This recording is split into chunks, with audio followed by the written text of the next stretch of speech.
Hello and welcome to News Central Now. I am Adebola Adedugba. The top stories of this hour.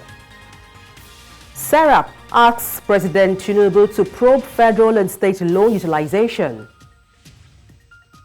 Gambia arrests ex-general, suspected death squad member for alleged extrajudicial killings. President Kais, two others, cleared to run in Tunisia's election. The details shortly. News now begins in Nigeria, where the Socio-Economic Rights and Accountability Project has called on President Bola Tinubu to launch investigation into the $1.5 billion World Bank loan obtained by the 36th state of the Federation and the Federal Capital Territory. In an open letter signed by Deputy Director Kolawole Oluwadare, SERAP also urged President Tinubu to probe the alleged mismanagement of $3.121 billion in Chinese loans acquired by the federal government. SERAP requested that the President direct the Attorney General of the Federation and the Minister of Justice, Lateef Fagbemi, along with relevant anti-corruption agencies, to promptly and thoroughly investigate how these loans were utilized, particularly in efforts to reduce poverty and enhance social protection across the state. The organization emphasized that any individuals or agencies found to have engaged in corruption or mismanagement should face prosecution if sufficient evidence is found, and any proceeds of corruption should be fully recovered. In the meantime, a group of national leaders known as the Patriots, led by Chief Emeka Yoko, former Secretary General of the Commonwealth of Nations, met with President Bola Tinubu at the State House on Friday. According to reports, the meeting was centered around the growing concerns of instability and insecurity in Nigeria, exacerbated by political mistrust, national incohesion, and severe economic challenges. And speaking to State House correspondents after the meeting, the chairman of the Patriots emphasized the need for urgent action to address these issues through a process of national healing and reconciliation. In light of the just concluded 10 days nationwide hunger protest, the delegation urged President Tinubu to direct his government to engage in dialogue with protest leaders to understand their demands and work towards a resolution. Furthermore, the Patriots requested that the President caution security agents against using lethal force in managing the protest in order to minimize casualties and prevent further escalation of the conflict. And to unpack this, I'm joined by Elvis Akpobi, Executive Director, Not Too Young to Lead Initiative. Good afternoon. Glad to have you join me. Good afternoon. Thanks for having me. Let me start by asking, what are the lessons learned so far from the 10 days End Bad Governance protests? For me, it's been good lessons, bad lessons. The good part of it is that, like I said yesterday in a particular platform, that there's a generation of young people the leaders need to engage with, and for the very first time, we see young people came together. There was an identity for young people, irrespective of tribe, social strata and all that. They came together and they shattered the common fault, and we saw leaders moving from pillar to post just to, make things happen. But my only fear is that they're not working towards solving the problems. They're just solving optics and not substance of the problem. So for me, I think when things like they subsidize rice, those are not sustainable. I saw a very uninspiring news not too long about that the federal government has disbursed 4.3 to the least vulnerable, 4.3 billion to the least vulnerable people in Nigeria. Those are not sustainable. Make policies that will make Nigeria better. Nigeria should be a producing country. Every local government in Nigeria has one natural resources. How are we harnessing these natural resources? Let's not forget too that we are faced with insecurity, where at the moment even farmers cannot go to their farmland to cultivate their lands and produce what we're going to eat. It has led to the high cost of foodstuffs and all that. People are living are in pain. There's hunger in the land. People are being pushed to the wall. So for me, we've learned that, firstly, it seems as if we contracted the governance to the wrong people. I don't want to judge immediately. I think we'll still give them time, but there's need for those we voted for to stop giving excuse and be on that table, make policies to make Nigeria habitable, mostly for young people. Okay. Now, besides, you talked about policies for young people. So besides policies, what about the role of dialogue, looking at restructuring the Constitution? What role does dialogue play?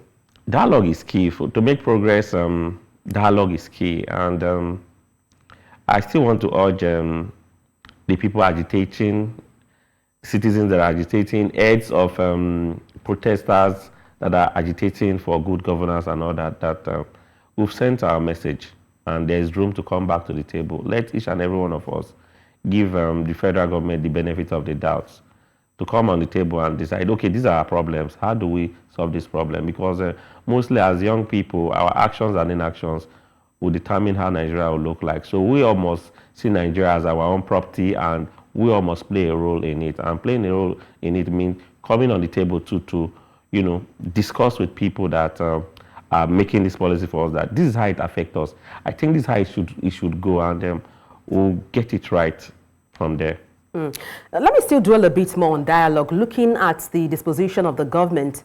I mean, how best should they, review or overhaul their communication process to Nigerians as a people? For me, effective leadership, communication is a very pivotal tool in leadership, because oftentimes I'm a privileged graduate of National Institute of Policy and Strategy, and we're taught that it's more often time government have issues with their policies because they don't communicate with those they make these policies for. Because if you tell me you're producing, let me take for example, you want to give me Panadol, and the problem I have is not what Panadol can solve.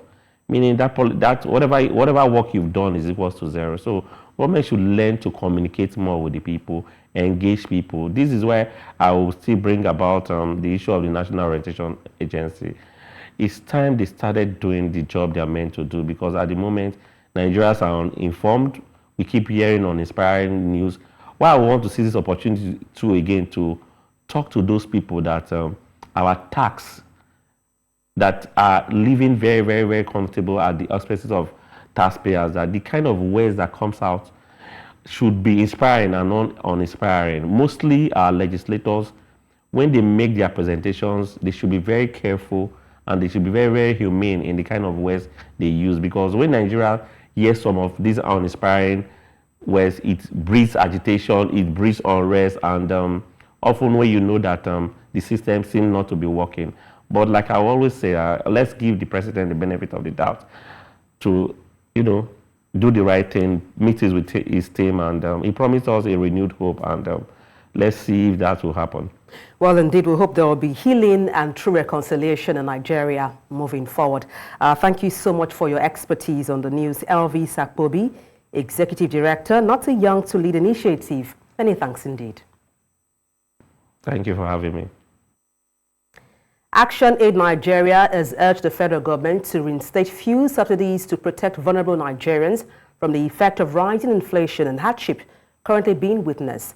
While assessing the state of the nation, the group expressed concerns over the economic policies of the current administration, saying that it has not helped the informal sector of the economy.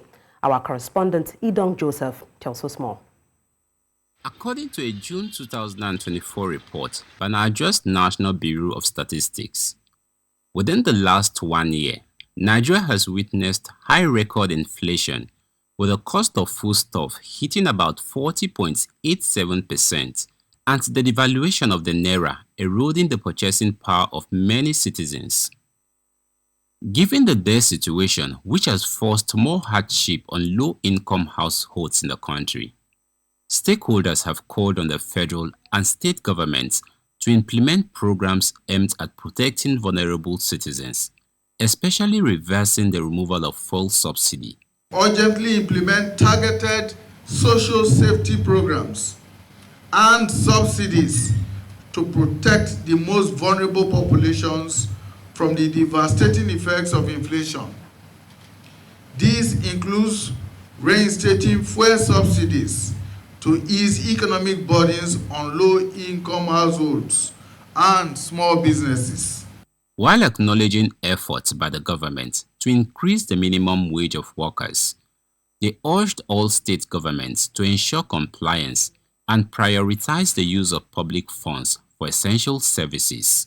Nigerian workers cannot continue to live on meager wages while lawmakers and certain public officers take home unreasonable and humongous salaries and allowances. In the face of the current economic and financial crisis, prudent financial management practices must be adopted. With the recent Supreme Court judgment mandating the direct release of funds to local governments, they called for effective monitoring to ensure local government resources are efficiently used. They also urged other stakeholders to support efforts to reduce poverty in the country. Overarching thing is to ensure that we're able to contribute to lifting 5 million people out of poverty. If you have 20 organizations doing what ActionAid is doing, we will definitely eradicate poverty. We'll definitely eradicate poverty or get 100 million persons out of poverty in Nigeria in the next 10 years. The ActionAid Nigeria also demands substantial improvement in security measures and intelligence gathering to combat kidnappings and terrorism in the country. In Abuja for News Central, I am Idonk Joseph. Parents of victims of the End Bad Governance protests in Cina State are appealing for the prosecution of security operatives that shot at protesters during demonstrations in the state. As a result of the shooting, some protesters allegedly lost their lives while many others sustained gunshot injuries.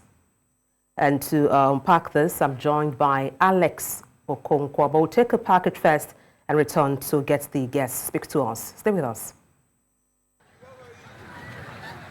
The measures adopted by some security operatives during the End Bad Governance protest in Cina State have left some families mourning the death of their loved ones, while others are nursing severe gunshot injuries at home. And the families say these victims were not among the protesters.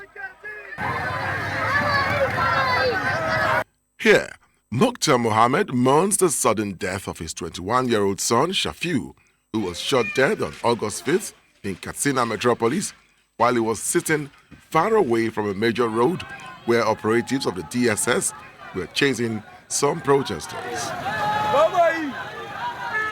His father is now appealing for the security operative that killed his son to be brought to justice. The measure, according to him, would serve as a deterrent to other trigger-happy security operatives. Akan abin da aka yi mana yawa dan ba za mu yi haku daga nan ba morowa Allah ba muna so a bi mana haƙin mu kamar yadda duniya ta sani an yi mishi suna da haƙi sai ya gano kowa yayi wannan abu saboda haka yadda aka yi mishi su ma su hukunta shi kamar yadda ya mishi wannan abu su gano shi kuma a nuna duniya dan wanda ke gaba kai sake irin waɗannan abubuwa a hukunta shi kamar da yake aka yi mishi shine babban mu abin da muke so babu wani abu da za su shirya takaicin mu idan mun gani radin da muke da shi zuciyar mu za ta yi kasa kuma mu samu zaman lafiya.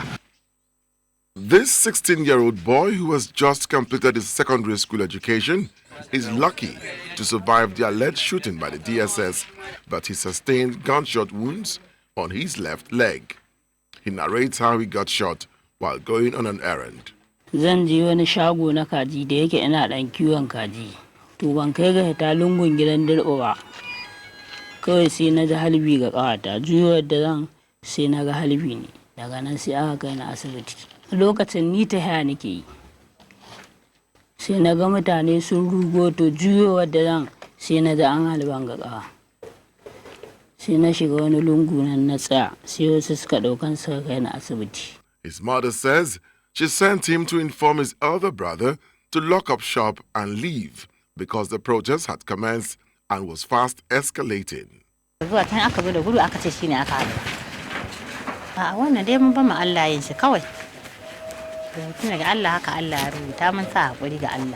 Hamza Abubakar is another victim of the shooting on the 5th day of the protest in Katsina metropolis. He was shot in the stomach and the bullet exited through his back. His family is keeping the empty shell of the bullet that nearly killed their loved one. He is now receiving medical care at the Federal Teaching Hospital Katsina, where his family was asked to deposit the sum of 450,000 naira before treatment could commence. Residents of Katsina metropolis are calling for the prosecution of the security operatives involved in shooting at protesters with live bullets. Kiran gare mu gwamnati ta yi mu adalci. Muna son justice. Ya kamata a ce duk wanda jami'in tsaro ya ɗau ran shi ba bi ta haƙƙi ba. Ya kamata gwamnati ta bi mai kadin shi. Shine adalci wanda za ka yi matalaka. Ba mu da wani gida wanda ya wuce ƙasar nan. Kuma ba mu da wasu wanda ya wuce wannan shugabannin. Muna neman adalci bisa ga wannan kisan gilla da aka yi wannan ɗan namu. Interestingly and worrying is the fact that most of the victims are destitute who struggle daily to eke out a living.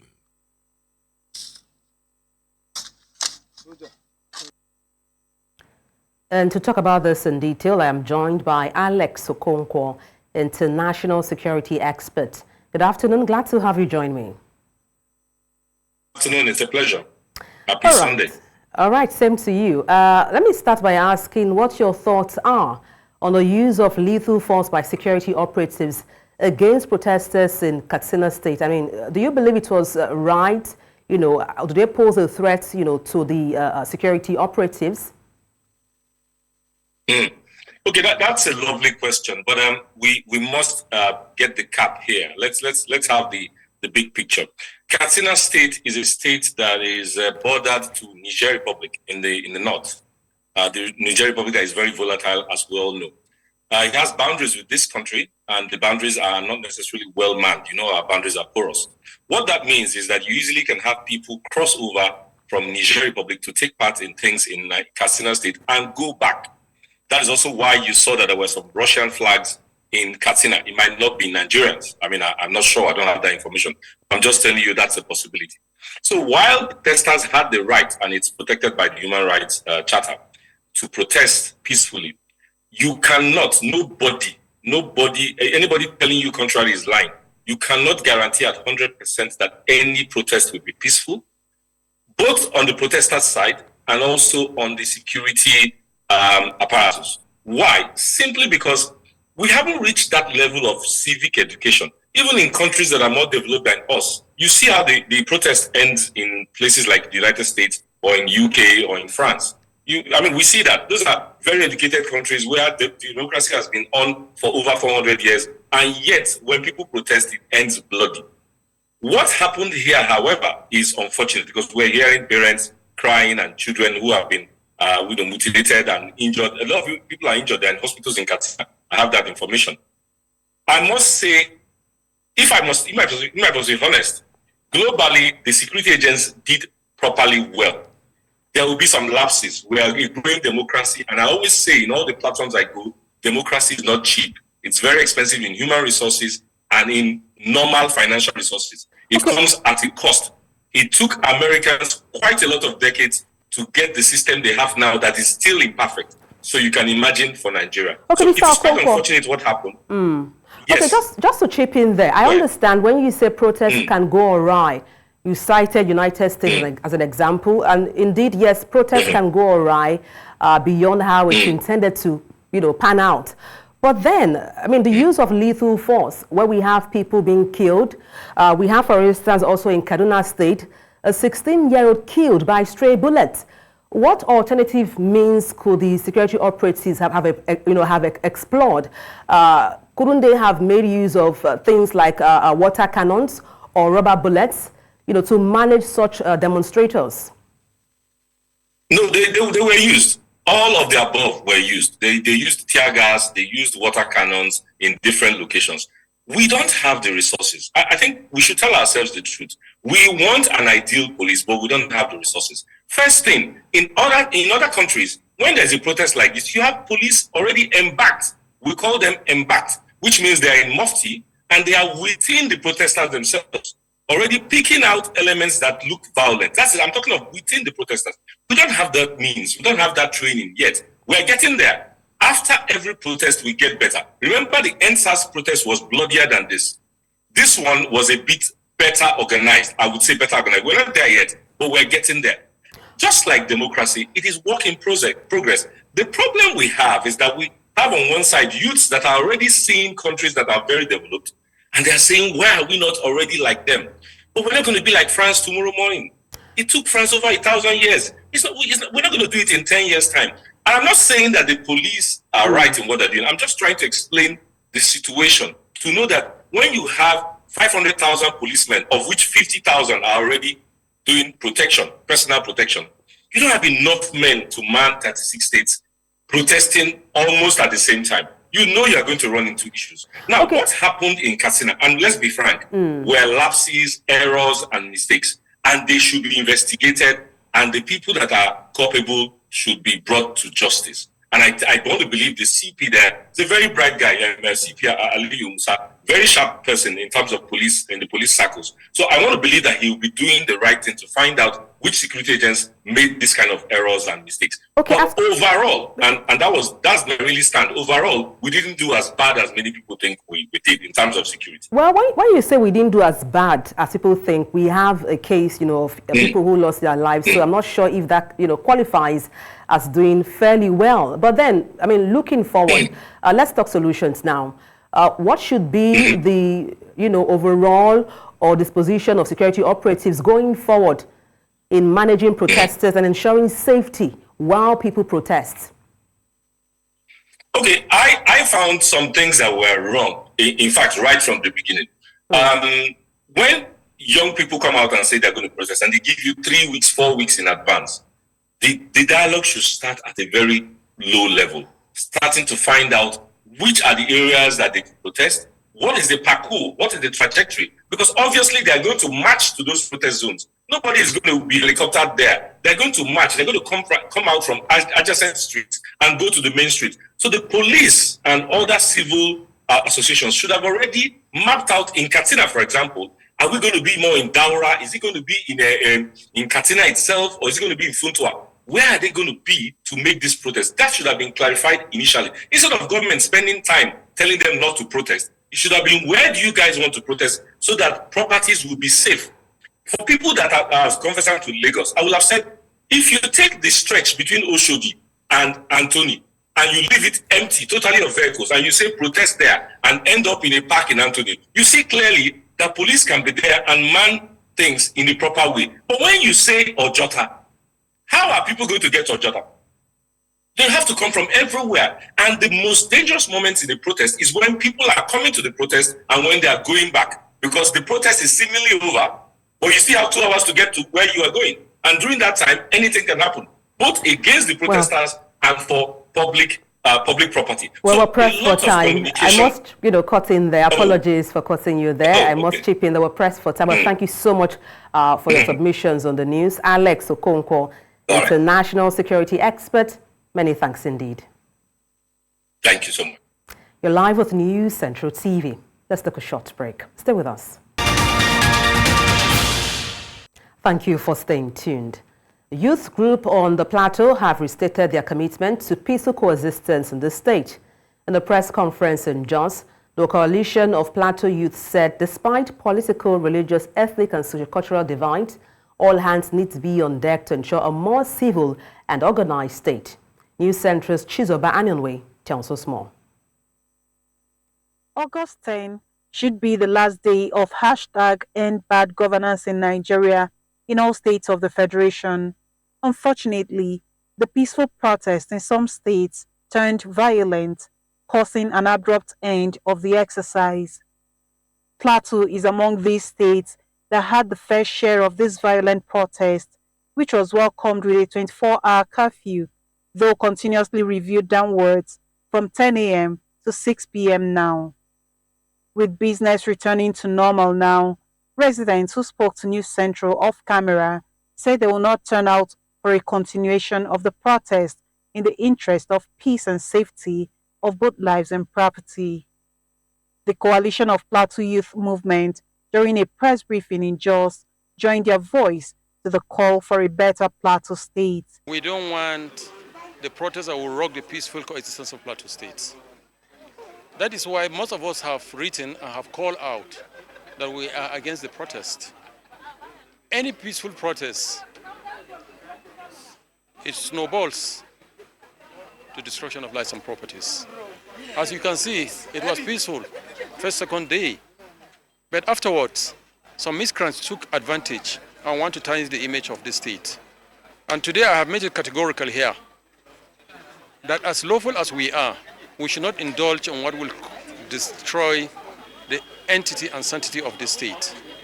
In another development pertaining to the protest, the Plateau State Independent Electoral Commission say new dates of activities for the local council elections in the state will be announced soon. These adjustments ensure that the election process continues smoothly while maintaining the integrity and fairness of the electoral system. PLASEC remains fully committed to ensuring that all political parties can participate in the elections without any disadvantage.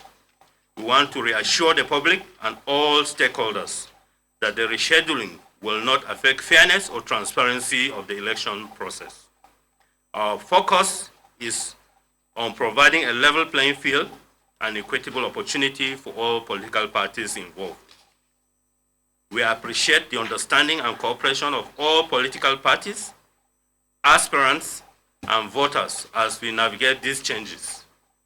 PLASEC will continue to provide updates and further information as necessary to ensure a smooth and effective election process. It is hoped that with these measures put in place, Plateau will wear a better face with its normal activities sooner than later.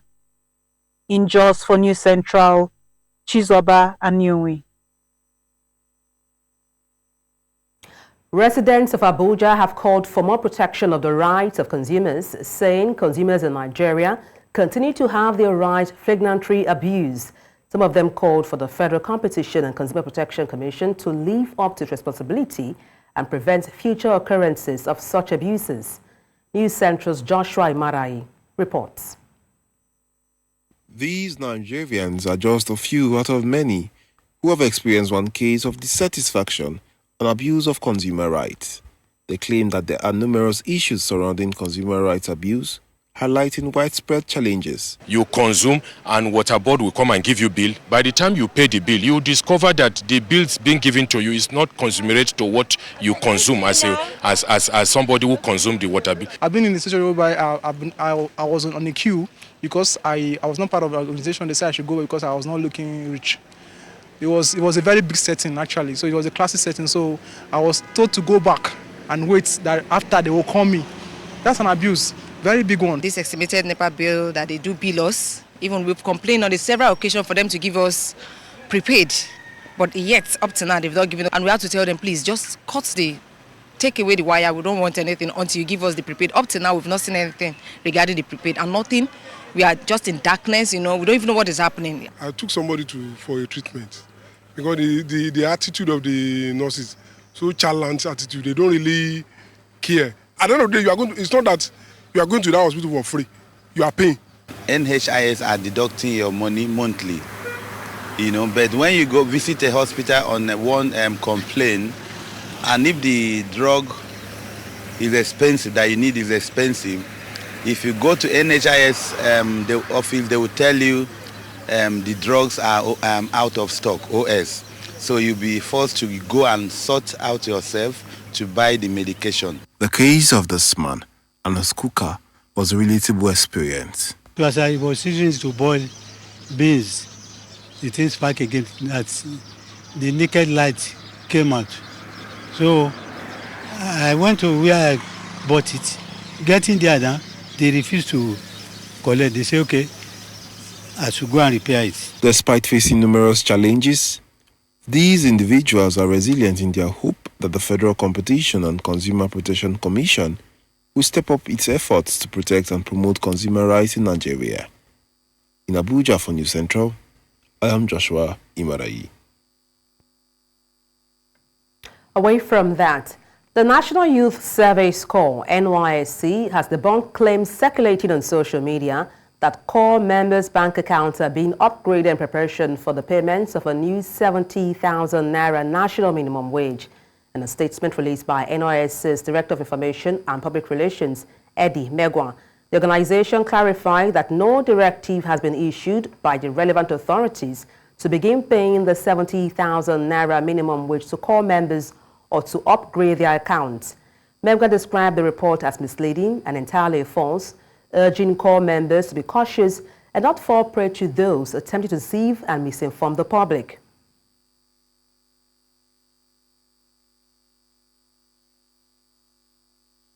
Nigerian investigative journalist David Hundeyin has accused an international non-government organization, Dialogue Earth, of offering him 800,000 naira bribe to smear the world's largest single-train refinery, Dango Refinery.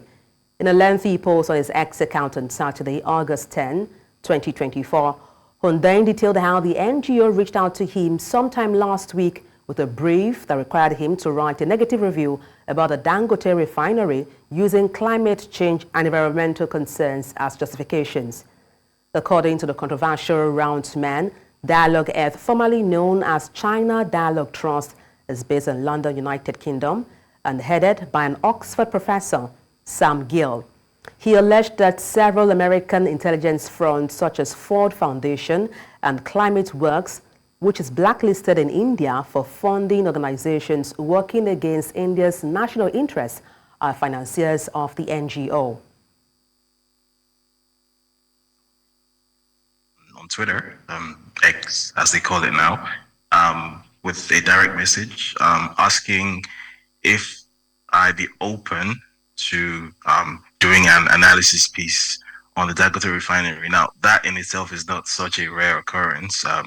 It's fairly common for actors within several media and NGO spaces to reach out to me asking if I'm open to, or if I'm available for a commission piece. It's quite a common thing. But in this instance, something about the wording of the way this message was presented sort of struck me as odd. It almost seemed as if, well, not almost, it seemed as if the person didn't want this to become public, the fact that there was some sort of communication between us. And it almost seemed like it was sort of a hush-hush thing. And if you're open to this, there was lots of that insinuation that there's something about this that is in some way secret or implied to be secret. So I accepted the offer. I said, okay, cool, send me an email. So they sent me a brief. And when I opened the brief, which I shared the document with you, it then very quickly became clear why this communication was done in such a shady manner, because unlike a regular brief for a commission piece, where essentially the only thing that is presented to the writer is maybe a suggested headline and maybe one or two paragraphs of suggested themes or whatever in the story. This was a full and comprehensive outline of what the story was meant to be, who the sources in the story are meant to be, how those sources should be cited, how certain things should be framed and worded. This was a story where I was essentially just supposed to color in the blanks, fill in the gaps, and put my name on it. And it also became very clear that this story was intended to use the language of environmental activism and concern about climate change and Nigeria's energy transition commitments and all those related things, to essentially discredit the existence of Dangote Refinery, to say that this refinery basically shouldn't exist, that something is wrong with the existence of this refinery. So I'm sure you're going to show the viewers the first line of this brief document, where something along the lines of following the fire incident at Dangote Refinery, this raises questions about blah, blah, blah, blah, blah, especially in the light of Nigeria's energy transition, yada, yada, yada. So the very clear inference that was to be made in this story is that based on the commitments that Nigeria has made at the COP28 or such other climate agreements that Nigeria is a signatory to, that Nigeria basically should not be supporting the opening of a petroleum refinery, because use of anything to do with fossil fuel doesn't fit with Nigeria's stated environmental goals.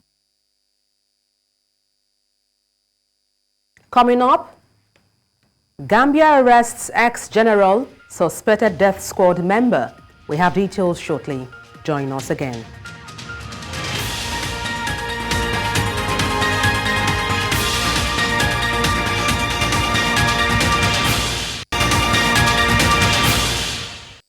Thank you for staying with us. The Gambia military says it has arrested a former general who was alleged member of a death squad under former dictator Yahya Jammeh. Former Brigadier General Bora Colley is alleged to have belonged to a paramilitary unit nicknamed the Jugglers, which has long been accused of carrying out extrajudicial killings and torture by the United Nations and Rights Group. In a statement, the Gambia Armed Forces said Colley was arrested around midnight when he voluntarily surrendered himself to the Gulf military police in Yondon Barracks near the capital, Banjul. Colley is currently detained and is cooperating with the military police in their investigations. The Tunisia Election Board has announced that 3 candidates, including incumbent President Kais Saied, has been cleared to run in upcoming elections.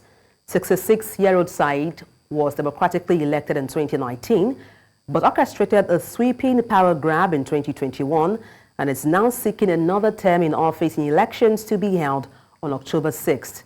Farouk Bauskar, president of the High Independence Authority for Elections, in a news conference said 14 other presidential hopefuls were barred from the race after not collecting enough endorsement. Ayachi Zamel, the leader of a little-known party and former lawmaker Zauk Magzoi, are the other 2 candidates on the ballot in addition to Saied. المرشحين المقبولين أولياً للانتخابات الرئاسية لسنة 2024 وعدد التزكيات الشعبية أو النيابية الصحيحة المقدمة من طرفهم باعتماد الترتيب الزمني لإيداع الترشحات كالآتي: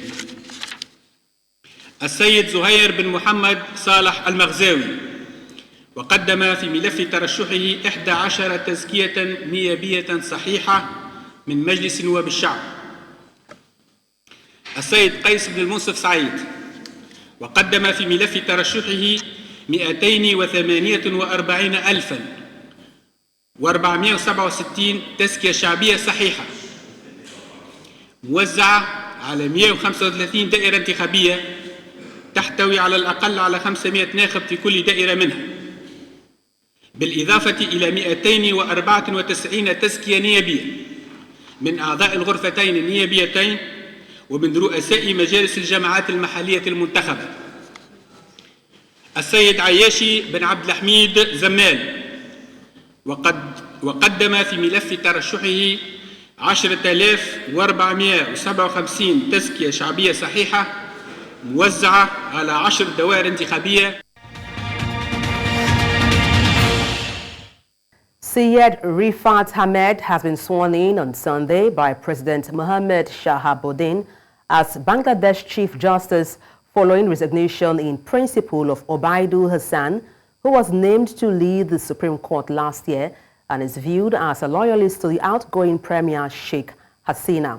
This appointment is the most recent in a series of new ones made to replace an old guard that a student-led protest was thought to have ties to the former regime. According to media reports, the Chief Justice of Bangladesh's top court said Hassan had agreed to resign, an ultimatum to do so from protesters. In business, the federal government has initiated a $500 million project to upgrade power transmission infrastructure in Lagos and Ogun State. Now, the initiative, funded by the Japanese International Cooperation Agency, JICA, aims to address power shortages hindering industrial growth in the region. And Power Minister Adebola announced the project during a visit by Ogun State Governor Dapo Abiodun. The project will involve constructing new substations, upgrading existing ones, and expanding power lines to boost capacity in Agbara, Mowe, and Shagamu industrial clusters. Adelabu appealed to the governor to collaborate in improving gas supply to power plants and industries in the state. Abiodun commended the minister's efforts and requested further support for Ogun State's industrial sector. The naira appreciated against the US dollar on Friday, trading at 1,585 naira to the dollar in the parallel market. This represents a slight improvement from the previous day's rate of 1,590 naira. On the official NAFE market, the naira strengthened to 1,574 naira per dollar.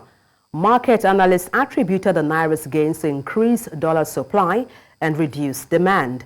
However, they cautioned that sustained appreciation requires fundamental economic reforms, including addressing petrol subsidies and diversifying the economy.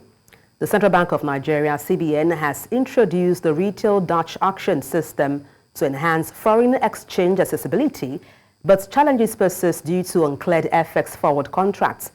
The Manufacturers Association of Nigeria, MAN, has criticized the CBN for failing to settle billions of dollars in outstanding obligations.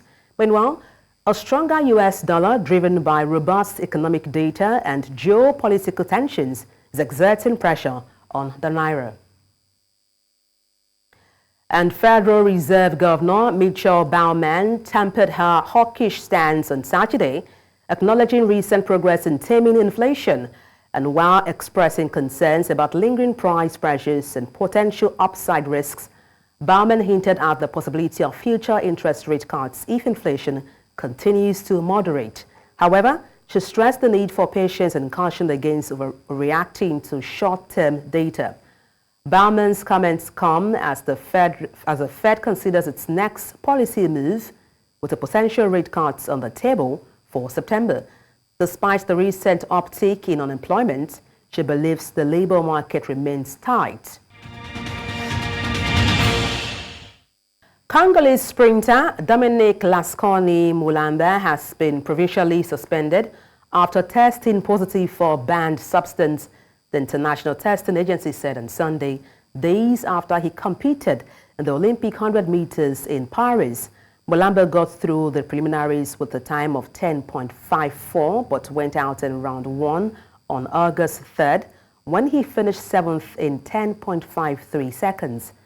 The positive sample was collected in a day later in Paris, according to the ITA.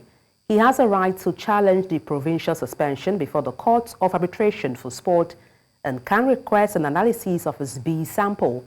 There have been a handful of positive tests reported at the Games with Iraqi judoka Sajeh Hain, Afghan judoka Mohammed Sami, Faizad, and African Games boxing champion Cynthia Ogunshemilori of Nigeria testing positive in Paris.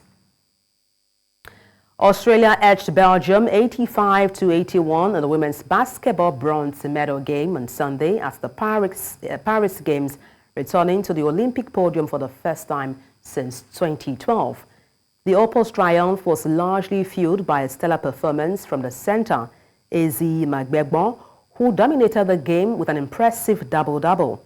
Magbegbo, 25, showcased her elite skills on both ends of the court, pouring in 30 points and hauling down 13 rebounds. Her commanding presence in the paint proved to be the difference maker as Australia outlasted the determined Belgian squad. The bronze medal victory marks a return to the Olympic podium for the Opals, who have long been considered one of the powerhouses in women's international basketball. Now, this medal adds to Australia's rich Olympic basketball legacy, which includes silver medals in 2000, 2004, and 2008. And that's all on the news. Let's take a look again at some of the major stories. SERAP has asked President Tinubu to probe federal and state loan utilization. Gambian authorities have arrested ex-general, suspected death squad member for alleged extrajudicial killings. We also told you that President Kais, 2 others have been cleared to run in Tunisia's election. Send your eyewitness report to the WhatsApp number on the screen and do follow us on social media. We are at News Central TV. You can watch us live on DSTV, channel 422, Star Times, channel 274, Abo TV, and YouTube. Many thanks for watching. I am Adebola Adedugba.